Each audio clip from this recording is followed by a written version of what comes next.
कक्षा 12वीं। विषय हम यहाँ पर पढ़ते हैं भौतिक शास्त्र।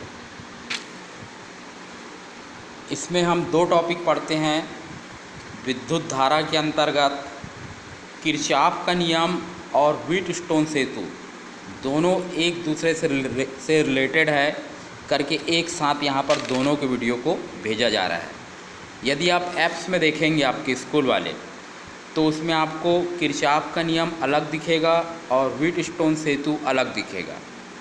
लेकिन दोनों में से किसी भी एक लिंक को आप टैप करके इन दोनों से संबंधित वीडियो को देख सकते हैं। अलग अलग देखने की आवश्यकता नहीं है, कोई से भी एक लिंक को आप टैप कीजिए और इन दोनों से संबंधित वीडियो आप देख सकते हैं। तो हम चालू करते हैं। किरचॉफ का नियम क्या होता है? विद्युत धारा संबंधी किरचॉफ को किरचॉफ भी कहीं पर लिखा गया है। इसके नियम क्या है? पहला नियम, इसको संधि का नियम बोलते हैं। ये नियम क्या बोलता है? इस नियम के अनुसार किसी विद्युत परिपथ के किसी भी संधि पर मिलने वाली समस्त विद्युत धाराओं का बीजगणितीय योगफल शून्य होता है। मतलब summation I is equal 0। I धारा है, समीशन योगफल।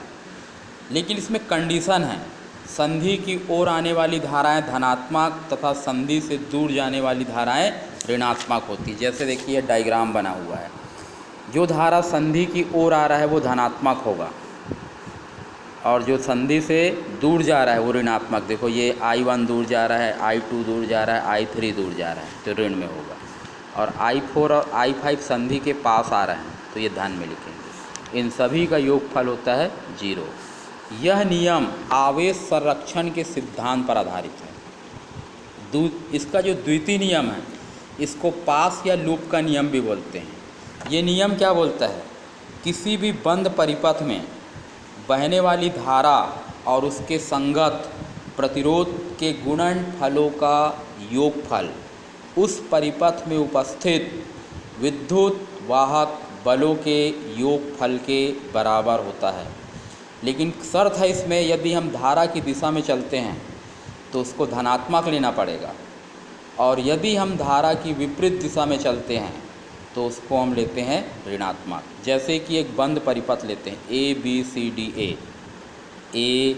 ABCDA बंद परिपथ हो गया।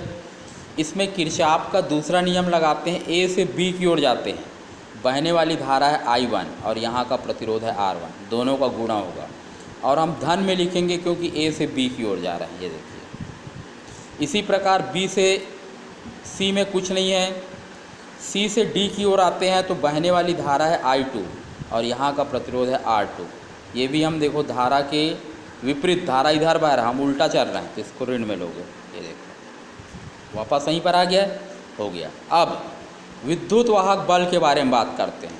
A से B की ओर जाते हैं, एक सेल है जिसका विद्युत वाहक बल E1। इसको हम लिखेंगे धनात्मक क्योंकि हम धारा प्रवाह की दिशा में चल रहे हैं। ऐसे C से D की ओर आते हैं, एक सेल है, इसका विद्युत वाहक बल है E2। हम विपरीत दिशा में चल रहे हैं करके ऋण में लिखेंगे। ये देखिए, यही है किरचॉफ का दूसरा नियम। धारा और प्रतिरोध का गुणा करके जोड़ते हैं। ये किसके बराबर होगा? विद्युत वाहक बलों के योग के बराबर। धन में कब लिखोगे? जब धारा की दिशा में चलते हैं, और ऋण में कब लिखना है? जब धारा के विपरीत दिशा में चलोगे। ये जो है ऊर्जा संरक्षण के नियम पर आधारित है। इसी से संबंधित है व्हीटस्टोन सेतु। ये देखिए, व्हीटस्टोन सेतु में चतुर्भुज की 4 भुजाओं में 4 प्रतिरोध को लगाते हैं, P, Q, R, S, और इसके मान को इस प्रकार से हम रखते हैं कि धारा मापी की तरफ से कोई धारा नहीं बहना चाहिए। इस चतुर्भुज के एक विकर्ण के साथ धारा मापी और दूसरे विकर्ण के साथ हम लगा देते हैं सेल। सेल से बहने वाली धारा I